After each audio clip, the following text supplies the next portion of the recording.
New room, who dis? Hello everyone, and welcome back to... Alright, look. It's been 2 years since I've last talked about Dimension Police, which feels really weird because somehow, in the same amount of time, I think I've talked about Murakumo like 4 times, which is a clan I have much less history with. So I think it's only right that we go back and revisit one of my personal foundational clans in the game of Vanguard. Before we get into it, look, if you want like a good and competitive sort of like Dimension Police deck list, bro, like different fight. Like I know you know who he is, like just go to him. But if you want Premium's best crackhead deck builder to do some Dimension Police flavor for you, well then, step right up because here we go. Okay, so here we are in deck log, and here is a deck that I have been dubbing One Punch DP. Now, the sort of idea to run the Enigman ride chain and to use that to run an excess number of grade 3s to maximize your potential to guard break. This is nothing new. This has literally been happening since like 2013, 2014. Like this is a very old idea. It's an idea that's also been riffed on by other people who have taken the number of grade 3s you run into the deck to the absolute extreme, and we're not quite doing that here. This list is literally a meme Dimension Police list. The entire point of this deck is to swing at your opponent once and 0-6 them. So in order to do that, we have a few more pieces other than just grade 3s to try and help see that goal possible. Now, when I say that we will swing at our opponent once, that does mean that we are going to hard damage deny our opponents. We are going to ride up and not swing. We are only going to swing once we are confident that our opponent either, one, will guard the attack and not take the damage, so that way they have next to no resources to work with, or 2, that it's in such a high crit count that they can't afford to risk taking it. Of course, some opponents may just kind of end up so starved for damage that they will take whatever you throw at them, even if it's a 4 or 5 crit, just on the off chance that maybe they get to play the game. So let's get into the actual meat and potatoes of the deck list. Starting off, we cannot have this deck, we cannot talk about this deck without talking about Enigman Flow. Enigman Flow is going to be our starter. We will lose out on the extra draw from the V starter, but going first, this basically does the same thing because ideally we're going to ride either Enigman Ripple or Enigman Squall, basically the same card, which will then allow us to search for Enigman Wave. This lets us get away with running only 1 grade 2, so that way we can cram as many grade 3s as possible into our deck to abuse the guard break skill as much as possible.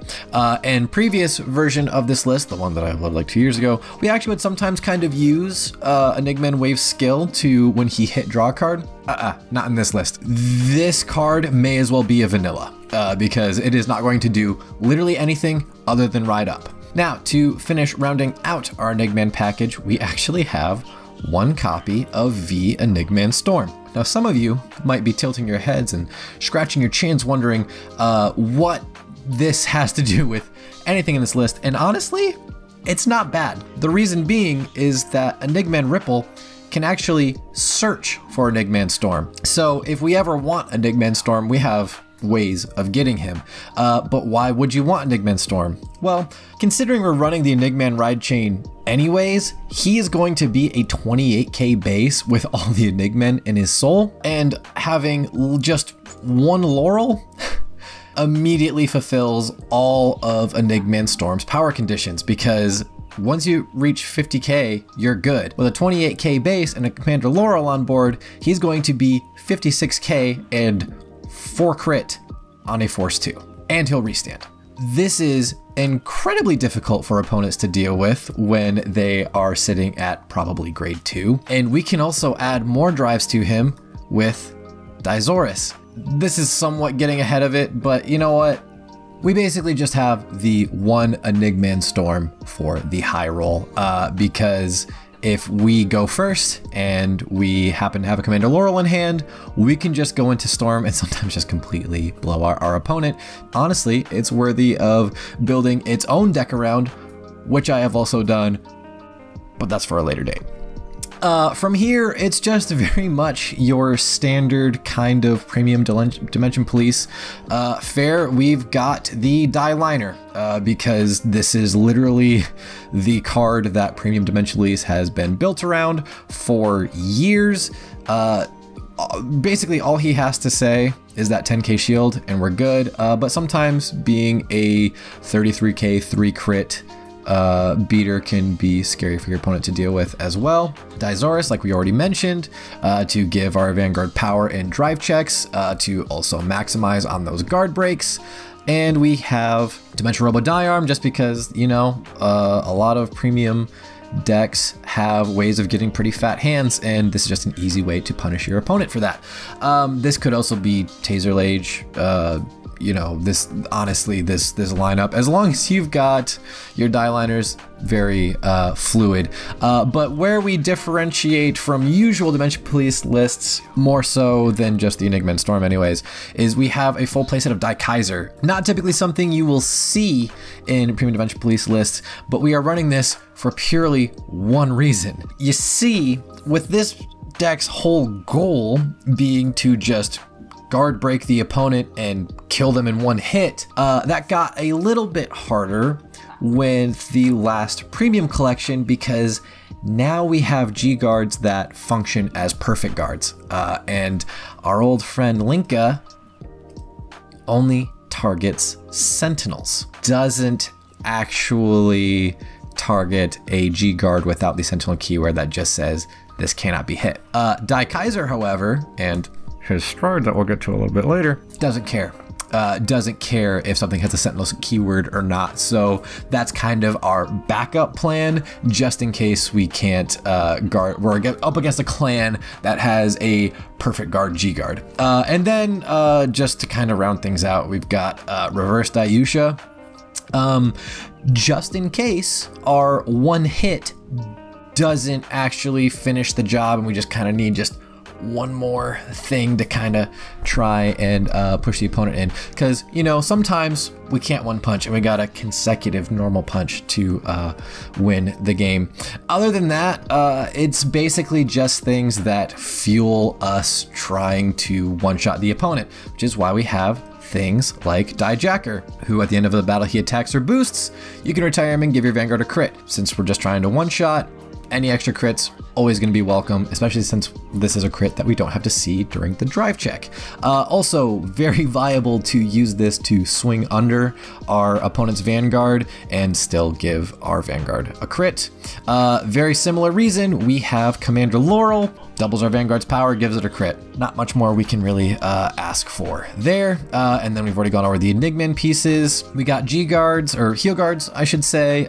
This is really just kind of a passive buff to the deck, because it's a grade 3 that we run in our trigger lineup, which is great.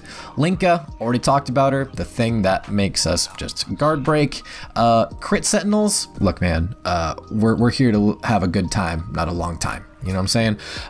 If you really want to, sure, run your actual draw PGs or whatever, but we're living life on the edge and we want more crits. For the same reason, we also have the Bruber. Look, it's Premium Dimension Police. You want these so that you can pitch these to Stride, because your grade 3s are actually valuable pieces and have skills and also more shield than this does. And then lastly, the Overtrigger. The Brancade Overtrigger is absolutely busted. You know this, I know this, we all know this. Much as you may love or hate it, you can't deny that it feels kind of freaking sick to double your Vanguard's crit to like 12 and then your opponent just can't guard it. Just like whatever. Anyways, look, we're done with that. G-Zone. Look, this deck's very straightforward. You're gonna ride up. You're not gonna give your opponent any damage unless it's in the form of 6 crit or more, right? To that end, we have things like Dizoris, or to that end, we have things like Geomaglis. Geomaglis can create multi-attacks, something that we don't necessarily care about in this build because we're not trying to multi-attack, we're just trying to hit our opponent once and be done. But he does work in that he gets +1 crit for each of our grade 3 units, and it can be very, very easy to get him to 5 or 6 crit to where your opponent really can't risk taking that hit unless they want to die, which is kind of what we're all about here.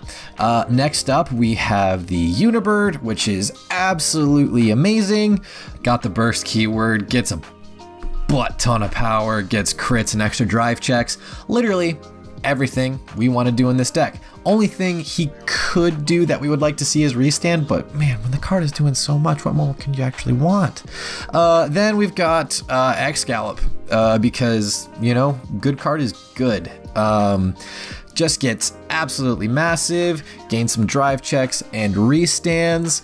Doesn't gain a crit, but that's okay because he'll be on a force 2 anyways and is still going to be absolutely terrifying for your opponent to stare down. And then, you know, we kind of hinted at it earlier, but we do have the tyfyghtr Leon. Now, this is the reason we're running a full playset of tyfyghtr in the main deck, just because, like I said, now there are G-Guardians that have perfect guard-like effects that can't actually be targeted by Linka. But you don't really need Linka if you have tyfyghtr Leon, because tyfyghtr Leon does the same thing, but he targets anything, not just sentinels. So if we're up against an opponent who has access to those perfect guard G-Guards, we can go into this instead and still potentially one-shot our opponent.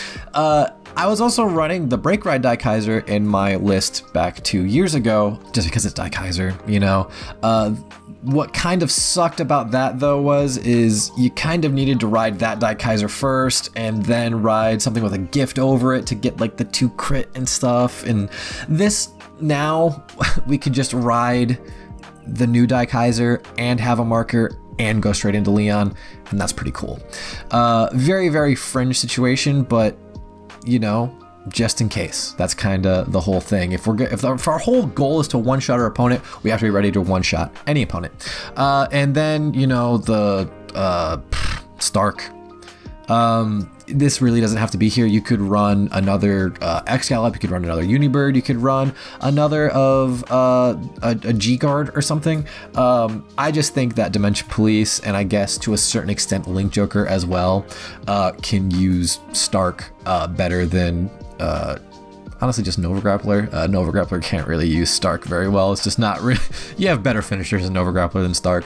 But in Dimension Police, being able to double this thing's power with like a Laurel, giving it an extra crit with like a Dijacker and or a Laurel, giving it extra drive checks with Dizora so that you can sit there and triple drive each time you swing.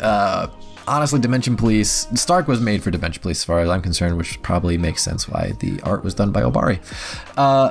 Going on from there, let's just talk about the most important G-Guard in this deck, and probably the only one you'll ever go into. Giragamelgos. It's a 25k shield, and it bounces 2 grade 3s back to your hand. Those grade 3s could be important pieces. They could also just be like 15, 30, 35k shield. 35k shield? 30k shield? Look, you're adding fat shield back to your hand or key pieces. This thing is great. You can honestly bump it up. You can just honestly just run 4 of this. Like if you're brand new to premium and like you're just really into Dimension Police for some reason, and you probably spent all your money on Geomagluses, you could run 4 of these as your G-Guards and you'll be totally fine. But I'm not, because whatever. Geo5, look, Geo5 looks sick, and he's also a pretty easy 30k shield sometimes. Atlantis Dolphin, for sometimes you can get a big shield with him and sometimes some resources back. Sure. Almost never go into this. Honestly, it is just Giragamelgos all the time.